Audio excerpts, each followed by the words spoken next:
BJP ১৩০টা আসনকে নিজেদের হাতে রাখার মতো ক্ষমতা অর্জন করেছে। বিজেপি ক্ষমতায় আসুক এবং আমাদের আর দলে ভালো লাগছে না, সরাসরি অশোক দিন্দা এই মন্তব্য পেশ করছেন। টিএমসির বিধায়কগুলোও তো টিএমসিতে থাকতে চাইছেন, তৃণমূল তো প্রায় শেষের পথে, ফলে এই দলটার সঙ্গে আর থাকবোটা কি করে?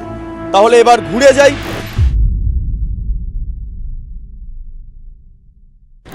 আপনারা জানেন এ রাজ্যে বিজেপির ভবিষ্যৎ কি হবে?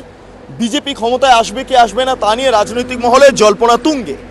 আমি ঠিক বিধানসভার বাইরেটায় দাঁড়িয়ে আছি এবং এই বিধানসভাতে সপ্তদশ যে বিধানসভা কর্মকাণ্ড তা সদ্য সমাপ্তি ঘটেছে। এবার অষ্টাদশ বিধানসভা গঠন হবে।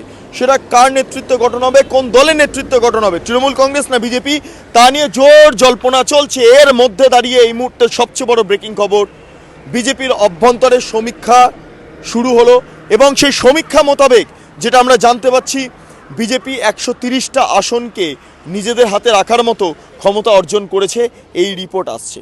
এর পাশাপাশি রাজ্য স্তরের বেশ কিছু নেতা তারাও নিজেদের মতো করে সমীক্ষা শুরু করেছেন এবং জানা যাচ্ছে ১২০টা আসন বিজেপি আসন্ন বিধানসভা নির্বাচনে পেতে পারে।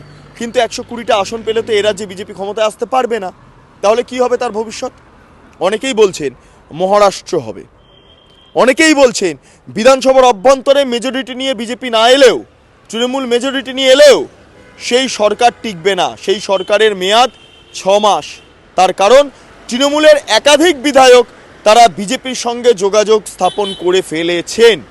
এক্ষেত্রে দাঁড়িয়ে বিজেপি যদি ১১৫ থেকে ১২০টার মতো আসন পান, যদি ম্যাজিক ফিগারও তাদের হাতে না আসে, তাহলে কি হতে পারে? তাহলে তৃণমূলের যারা বিধায়করা যারা ইতিমধ্যে বিজেপির কথা ভাবনা চিন্তা শুরু করেছেন, তারা গোপনে বিজেপির সঙ্গে আঁতাত করে হয়তো ওড়িশার কোনো একটা হোটেলে গিয়ে থেকে যাবেন এবং সেই সময় দাঁড়িয়ে মমতা বন্দ্যোপাধ্যায় যখন বিধানসভা থেকে বেরিয়ে রাজভবনে যাবেন শপথ নিতে, দেখবেন অন্য কেউ শপথ নিচ্ছে এবং বিধানসভাতে সম্ভবত অনাস্থা পেশ হয়ে যাবে। এটাই হচ্ছে এ রাজ্যের ভবিষ্যৎ, যা টোটালি কপি করা হবে মহারাষ্ট্র থেকে। এমন জায়গায় পৌঁছাচ্ছে না, এটা বিজেপি বলছে না, এটা রাজনৈতিক বিশেষজ্ঞরা বলছে। কারণ বিজেপি নিজেদের মধ্যে যে সমীক্ষা ইতিমধ্যে শুরু করে ফেলেছে, সেই সমীক্ষা মোতাবেক যদি ১২০টা বা ১৩০টা আসন পায়, তাহলে তৃণমূল কংগ্রেসের যারা বিক্ষুব্ধ বিধায়করা রয়েছেন, যারা কিছুটা বিজেপির দিকে ঘুরে আছেন, তারা মনে করছেন বা তারা মনে করতে পারেন যে তৃণমূল তো প্রায় শেষের পথে, ফলে এই দলটার সঙ্গে আর থাকবোটা কি করে? তাহলে এবার ঘুরে যাই। হ্যাঁ, স্বাভাবিকভাবে কেনাবেচার যেই লড়াই, সেই লড়াই বিজেপির অভ্যন্তরেও চলে, সেই লড়াই তৃণমূলের অভ্যন্তরেও চলে। যেমন চণ্ডীপুরে বা ময়নার একাধিক বিজেপি নেতাকে তৃণমূল এই মুহূর্তে কিনে নিয়েছে, বা সম্প্রতি দেখা গিয়েছে বিজেপির বেশ কিছু বিধায়ক তারা তৃণমূলে যোগদান করেছেন, আবার তৃণমূল থেকে অনেকে তাদের দমবন্ধ হয়ে এসে আবার বিজেপিতে যোগদান করেছেন। এই ইতিহাসটা তো রয়েছে। ফলে এই কেনাবেচার লড়াই তো থাকবেই, কারণ বর্তমান রাজনৈতিক ইতিহাসে দাঁড়িয়ে এই মুহূর্তে যেই কেনাবেচার লড়াই, সেই কেনাবেচার লড়াই চূড়ান্ত আকার ধারণ করে ফেলেছে। কারোর কারোর ঘরবাপসি হয়েছে রাজনৈতিকভাবে, কারোর কারোর একদমই হয়নি।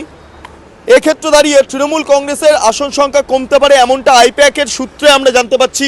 আইপ্যাক রিপোর্টও দিয়েছে, তার অন্যতম কারণ হয়ে দাঁড়াবে বাম কংগ্রেস, মিম, হুমায়ুন কবির জোট এবং তার পাশাপাশি আইএসএফ বড় ভূমিকা পালন করবে হুগলি, উত্তর ২৪ পরগনা, দক্ষিণ ২৪ পরগনা।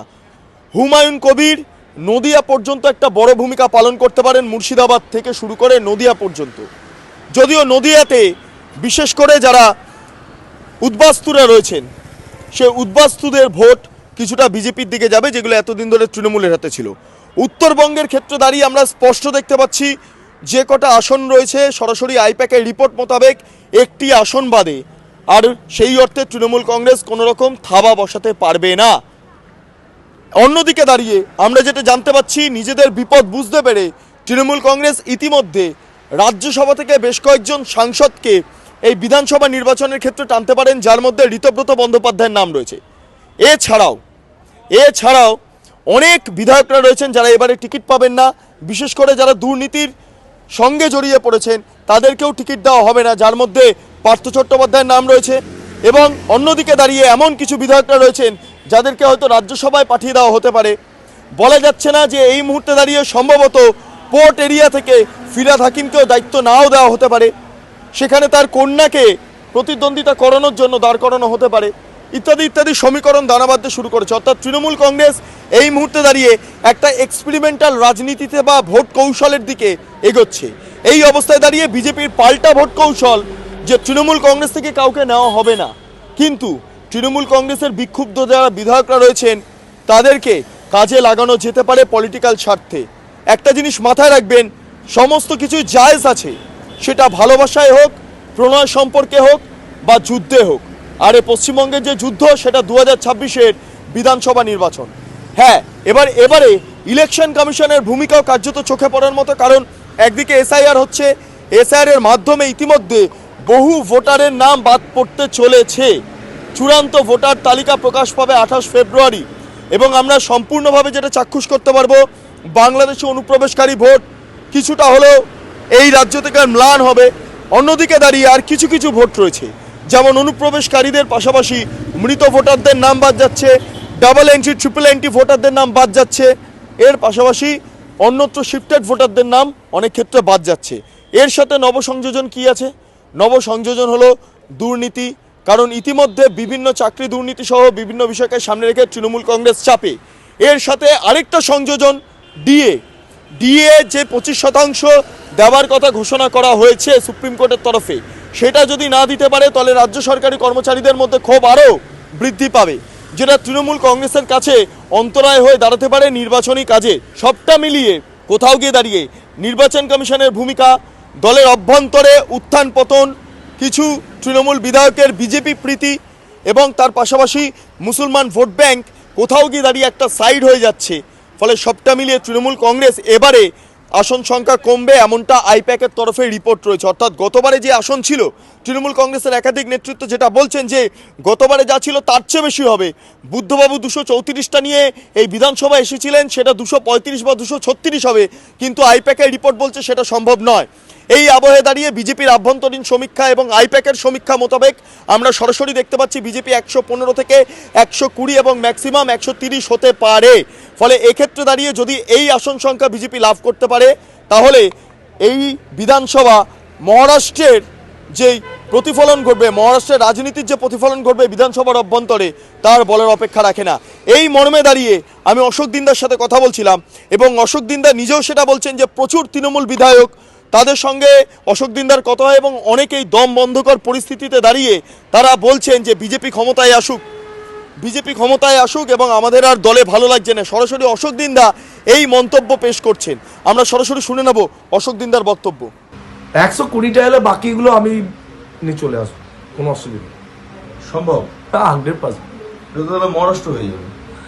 মহারাষ্ট্রের ব্যাপার না, বিশেষ করে টিএমসির বিধায়কগুলোও তো টিএমসিতে থাকতে চাইছে না, জোরপূর্বক থাকতে হচ্ছে। কেউ ব্যবসা করে, কেউ ডাক্তার, কেউ স্বাস্থ্যসাথী কার্ডের এত অপারেশন করেছে, পয়সা দেয়নি, তাদেরকে জবরদস্তি বলপূর্বক রাখা হয়েছে। অনেক ব্যাপার আছে। এই তো বিধানসভাতে সবার সাথে কথা বলি, আমি তো এমন একটা বিধায়ক যে আমি এখানে নরসাদ সিদ্দিকী থেকে শুরু করে এখানে টিএমসির এমন কোনো বিধায়ক নেই আমার সাথে কথা বলেন। বড় বিশ্বাসের কথা বলে আমি সবার সাথেই কথা বলি, আমার সাথে সবার ভালো সম্পর্ক, আমি সবার সাথে হাসি ঠাট্টা মজাক করি। এবং তারা বলে, অনেকেই বলে, বহু লোক বলে যে শুধু জবরদস্তি পড়ে আছে। তো এই যদি ভারতীয় জনতা পার্টি, আমার বিশ্বাস 28 তারিখে সেটা বুঝতে পারবে কত ভোট অরিজিনাল। আগে ভোটার লিস্ট আসুক, তারপর তো ভোট হবে। তো ভোটার লিস্টে আসুক, ভোটার লিস্ট আসার পর কত ভোট বাদ যাচ্ছে, কতগুলো ভোট ছাপ্পা পড়তো, সেগুলো আমরা ম্যাথ করে নিই, তারপরে অরিজিনাল সংখ্যাটা বলে দেবো। বাট আমি যতদূর জানি 5 বছরের আমাদের আমি আবার একটু খাতারনাক পলিটিশিয়ান করি, মানে অঙ্কটা ভালো বুঝি, খেলোয়াড় মানুষ তো, উইকেট দেখে আমরা টার্গেট সেট করি। টিএমসির উইকেটের অবস্থা খুবই খারাপ, নাহলে এরকমভাবে তমলুক জেলাতে একটা ব্যাংকে নিয়ে এসে তৃণমূল ভবনে জয়েন করাচ্ছে। তা সেটা দেখে প্রমাণ বোঝা যায় যে টিএমসি অবস্থা শোচনীয়। আমরা শুনলাম অশোক দিন্দার বক্তব্য। যাই হোক, এ রাজ্যে বিজেপি ক্ষমতায় এলে আদৌ রাজ্যের ভালো হবে কি খারাপ হবে জানা নেই। তৃণমূল ক্ষমতায় থাকলে এ রাজ্যের ভালো হবে কি খারাপ হবে জানা নেই। সিপিএম ক্ষমতায় এলে এ রাজ্যে সে আগের টেরর ফিরবে সিপিএমের, নাকি না বর্তমানে সিপিএম একটু সংশোধনবাদী নিরিখে গোটা বিধানসভাকে গোটা রাজ্যকে দেখবে, সেটাও আমাদের জানা নেই। তবে যেটা জানা আছে, এবারে 26-এর নির্বাচন আর 5টা নির্বাচনের তুলনায় অনেকটাই আলাদা হতে চলেছে, যেটা গত 2 বছর আগে ঘটে যাওয়া লোকসভা নির্বাচনের যে পরিস্থিতি তার কার্যত 180 ডিগ্রি ঘুরে গিয়েছে। কারণ এবারের নির্বাচনে সবচেয়ে বড় বিষয়, বিহারি বাঙালি যেমন প্রাদেশিকতা রয়েছে, ঠিক একইভাবে হিন্দু মুসলমানও রয়েছে। ফলে এবারের নির্বাচন অত্যন্ত গুরুত্বপূর্ণ। এখন দেখার বিষয় মহারাষ্ট্রে পুনরাবৃত্তি এই রাজ্য বিধানসভাতে অষ্টাদশ বিধানসভা যখন তৈরি হবে তখন তার প্রতিফলন দেখা যায় কিনা। আপনারা এতক্ষণ ধরে দেখছিলেন বেঙ্গল লিবার্টি। আপনার যে মতামত কমেন্ট সেকশনে জানান এবং তার পাশাপাশি চ্যানেলটি লাইক করুন, সাবস্ক্রাইব করুন, শেয়ার করুন, বেল আইকন ক্লিক করুন www.bengalliberty.com, সেখানে ক্লিক করুন। সমস্ত খবর আপনাদের জন্য সাজানো রয়েছে। স্বাধীন, কাঁচিন এবং গেরিলা সাংবাদিকতার পাশে দাঁড়ান। অসংখ্য ধন্যবাদ।